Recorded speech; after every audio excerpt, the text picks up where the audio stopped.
মা কি রান্না করেছো? খুব খিদে পেয়েছে সকালবেলায়।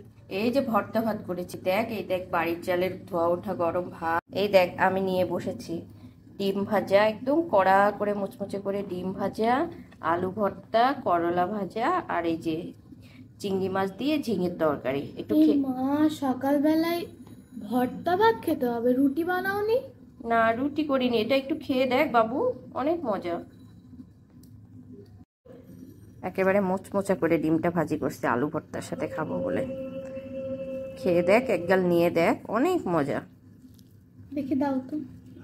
খেয়ে দেখ, এই দেখ, খেয়ে দেখ কেমন হয়েছে জানা। হুম, মজা। মজা লাগছে। তোকে কি আলাদা প্লেটে দিব না আমার সঙ্গে খাবি? আলাদা দাও। ঠিক আছে, দাঁড়া, আমি একগাল খেয়ে তোকে আমি আলাদা প্লেটে দিই, আমি দেখি কেমন মজা হয়েছে। হুম, ঘি দেওয়ার কারণে আলু ভর্তাটা অনেক মজা হয়েছে, আর ডিমটাও খুব মজা হয়েছে।